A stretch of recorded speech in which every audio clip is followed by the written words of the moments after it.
Hello everyone, I hope all of you are doing great. तो आज मैं आपको साइंस एंड टेक्नोलॉजी का वन स्टॉप सॉल्यूशन बताने वाला हूँ। देखो, this would be a 6 days hard challenge, क्योंकि प्रॉब्लम क्या होती है कि हम लोग कोर सब्जेक्ट्स को पढ़ते रहते हैं, जैसे कि history, polity, geography, economy.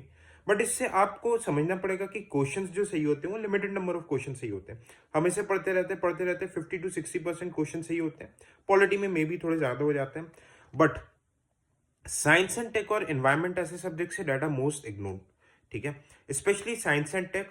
Non science background वालों के लिए ये एक बहुत बड़ा, मैं बोलूंगा कि ब्लॉकेट रहता है कि सर हमें साइंस की चीजें समझ में नहीं आती। But trust me, I am also from science background में मैकेनिकल इंजीनियर हूँ।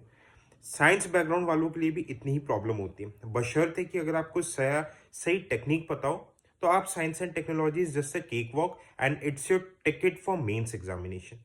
ठीक है, तो हर साल आप देखोगे अप्रोक्सीमेटली 10 से 12 क्वेश्चन आ रहे हैं, कई बार 15 भी आ जाते हैं। 20 से 24 मार्क्स बहुत होते हैं। ठीक है, and trust me, it is a very very high rewarding subject. ठीक है, अब प्रॉब्लम क्या रहती है कि साइंस एंड टेक्नोलॉजी में कोई भी कॉन्क्रीट सोर्स है नहीं, कोई भी स्टैंडर्ड बुक मार्केट में चलती नहीं है। लोग बोलते हैं कि भाई 6 to 12 की एनसीईआरटी पढ़ लो। ट्रस्ट मी, इतना टाइम नहीं है और इतना टाइम वेस्ट करना भी नहीं है।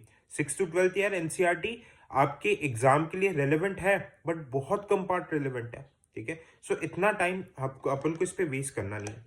जनरली लोग बोलते हैं भाई मैंने यूट्यूब में बहुत वीडियोस देखा कि करंट अफेयर्स पढ़ लो, है ना, science and tech is current affairs. मैं उन लोगों को बोलूंगा 2024 के पेपर को देखो, है ना। 2 या 3 क्वेश्चन करंट अफेयर्स से आए थे, बाकी ज्यादातर स्टैटिक से बेसिक आपके टेक्नोलॉजीज के ऊपर से क्वेश्चन आए थे। 2023 में भी देखो करंट अफेयर्स कम थे, 22 तक ये चीजें चली थी। तो अब इन प्रॉब्लम्स का सोल्यूशन क्या है, करना क्या है, मैं आपको डे वाइज एक स्ट्रेटेजी भी बताऊंगा। देखो, सबसे पहले सोर्स की अगर मैं बात करूं, ठीक है, आप किसी भी एक कोचिंग की बुकलेट उठा लो, एनी कोचिंग बुकलेट जहां पे साइंस एंड टेक्नोलॉजी का स्टैटिक गिवन हो, है ना। जैसे कि 50-60 पेजेस के बहुत सारे XYZ कोचिंग के बुकलेट्स वगैरह चलते हैं। ठीक है, आप किसी को भी उठा लो, उससे पहले बेसिक को पढ़ो, है ना। एनसीईआरटी से एनसीईआरटी से आपको क्या पढ़ना है, सिर्फ बायोलॉजी के बेसिक्स पढ़ने हैं। Okay, I will provide a solution. मैं आपको बायोलॉजी के पूरे बेसिक्स जो एनसीईआरटी का कंपाइलेशन होगा, 1.5 से 2 घंटे के एक चैप्टर में मैं यूट्यूब में 2 से 3 दिन के अंदर डाल दूंगा, बिकॉज बायोलॉजी इज इंपॉर्टेंट। ठीक है, अब इसके साथ आपको क्या करना है, करंट पढ़ना। करंट कैसे पढ़ना है, PT365 सिविल सोल्जर के यूट्यूब चैनल पे फ्री में वीडियो एनालिसिस गिवन है, उसका अपडेटेड पार्ट भी गिवन है, उसका फायदा उठाओ। हाईलाइटेड पीडीएफ सिविल सोल्जर के टेलीग्राम चैनल पे है, जिसका लिंक डिस्क्रिप्शन में रहेगा, आप वहां से देख लो। ठीक है, अब देखो इसमें क्या होता है, हमें चीजें रटने वाली सब्जेक्ट नहीं, इट्स नॉट लाइक पॉलिटी और हिस्ट्री की चीजें आप याद करो। ठीक है, इसमें आपको लॉजिक समझना है, टेक्नोलॉजी में क्या हो रही है, कैसे करके क्या चीजें चेंज हो रही है। ठीक है, तो इसमें समझने वाली चीज है। ठीक है, अब इसमें PYQs का बहुत बड़ा रोल आता है, क्योंकि subject science is so vast, आप कितनी चीजें पढ़ लोगे। ठीक है, इतना मतलब it's just like a black hole, आप पढ़ते चले जाओगे। साइंस में सब कुछ, हर जगह साइंस है। ठीक है, तो PYQs के थ्रू हमें रिवर्स इंजीनियरिंग करनी पड़ती है। ठीक है, कैसे करके मैं आपको बता रहा हूं। जैसे PYQs में अगर आप देखोगे, है ना, मैं आपको अब day wise strategy, day wise 6 दिन का टारगेट बता रहा हूं। उसमें मैं बता रहा हूं कि PYQs के सबसे इंपॉर्टेंट थीम्स कौन से आते हैं, तो उसको प्लीज नोट करते हुए चलना। This is going to be super important, है ना।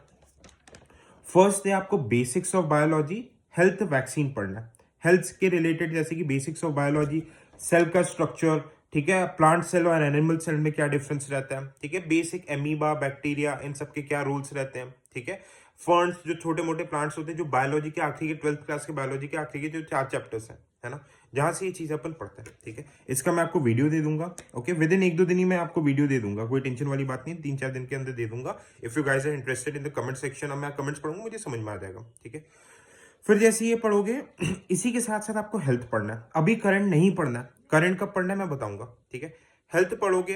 हेल्थ में देखो, जो वैक्सीन, जो वेरियस डिसीज, जो वायरस कौन सी कॉज करता है, बैक्टीरिया कौन सी कॉज करता है, जो डिसीज न्यूज में चल रही है, जैसे और टीबी के बारे में पढ़ना है, एनीमिया, सिकल सेल एनीमिया क्या होता है, इसके बेसिक्स के बारे में।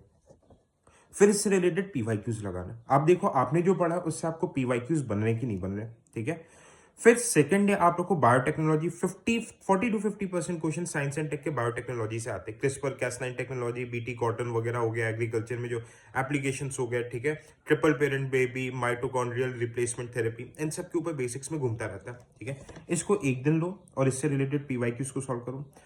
थर्ड और फोर्थ डे में, ठीक है, थर्ड और फोर्थ डे में स्पेस, स्पेस के जो बेसिक्स आपके होते हैं, ठीक है, अभी सिर्फ स्टैटिक पढ़ना है, जिस भी आप बुकलेट से आप पढ़ोगे, ठीक है। स्पेस जैसे पीएसएलवी जीएसएलवी में क्या डिफरेंस रहते हैं, ठीक है, पुष्पक विमान क्या है, गगनयान में क्या टेक्नोलॉजी है, चंद्रयान में क्या टेक्नोलॉजी है, नैनोटेक के एप्लीकेशंस के ऊपर चीजें पढ़नी है, डिफेंस में बैलिस्टिक मिसाइल, क्रूज मिसाइल, जो बेसिक चीजें रहती हैं, ठीक है, इसके ऊपर सब में क्वेश्चन पूछा गया। आईटी एनर्जी में green fuel, hydrogen, multiple times methane, पता नहीं कितने बार क्वेश्चन पूछा होगा यूपीएससी ने इसके ऊपर। आईटी और मतलब इमर्जिंग टेक्नोलॉजीज में blockchain, AI, internet of things, augmented reality, virtual reality, mobile technology, बहुत फेवरेट एरियाज है यूपीएससी के। इनको पढ़ो और इनके पीवाईक्यूज का स्कोर करना, ठीक है। फिफ्थ और सिक्स्थ डे, ठीक है, आपको क्या करना है, आपने देखो एक बार स्टैटिक पढ़ लिया, 4 दिन में आपकी स्टैटिक में अच्छा होल्ड आ गया, ठीक है, 4 दिन में अच्छा होल्ड आ गया स्टैटिक का। फिर फिफ्थ और सिक्स डे में आपको पीटी करना है। पीटी कहां से करना है, यूट्यूब सिविल सोल्जर के यूट्यूब चैनल पे साइंस एंड टेक्नोलॉजी का पीटी मिल जाएगा आपको, ठीक है, और मैं टेलीग्राम पे भी शेयर कर दूंगा। वहां पे जाके 2 दिन के अंदर सिर्फ 30% पीटी काम किया और 2 दिन में आराम से साइंस एंड टेक होगा। 4.5 घंटे का वीडियो है और अपडेटेड में 30 मिनट का होगा। 5 घंटे की वीडियोस है, हाईलाइटेड पीडीएफ डाउनलोड करना सिविल सोल्जर के टेलीग्राम चैनल से और उसको देख लेना। ट्रस्ट मी, 6 दिनों में आपका साइंस एंड टेक डन हो जाएगा, ठीक है। और देखो मैंने इसका ये सारी चीजें, अगर आपको लगता है कि ठीक है अगर इसमें मेरी हेल्प जरूरत है, तो मैंने एक बहुत ही नॉमिनल रेट पे साइंस एंड टेक्नोलॉजी का कोर्स लॉन्च किया, जहां पे इन सारी चीजों को विद इन 15 आवर्स मैंने पूरा साइंस एंड टेक का सिलेबस कंप्लीट करा है। जिस सीक्वेंस में बताया इसी सीक्वेंस में 549 का कोर्स है, ठीक है, सिविल सोल्जर के ऐप में साइंस एंड टेक्नोलॉजी का कोर्स है, उसका भी लिंक इस वीडियो के डिस्क्रिप्शन में मिल जाएगा, ठीक है। तो हाँ, अब क्या होता है, आप पीवाईक्यूज जैसे एनालाइज करोगे, पीवाईक्यूज से आपका कॉमन सेंस, एक कॉमन एप्टीट्यूड डेवलप होता है। आप लोगों ने मार्केट में सुना होगा कि भाई साइंस एंड टेक्नोलॉजी का क्वेश्चन डी मारो, नहीं, ऑल ऑफ द अबव कब आंसर होता है, जब किसी टेक्नोलॉजी के एप्लीकेशन पूछते हैं। नॉलेज बेस में कभी all of the above answer नहीं होता। फॉर एग्जाम्पल, आपसे पूछा कि कार्बन नैनोट्यूब के क्या क्या एप्लीकेशंस होंगे, नैनो टेक्नोलॉजी के क्या क्या एप्लीकेशंस होंगे, तो टेक्नोलॉजी के applications are very very wide, उसमें 90% ऑफ केसेस में ऑल ऑफ द अबव हो जाता है। ये एप्टीट्यूड आपके पीवाईक्यू सॉल्व करने से पता चलेगी, ठीक है। So this was about the session, this is 6 days hard challenge, आप इसको फॉलो करो।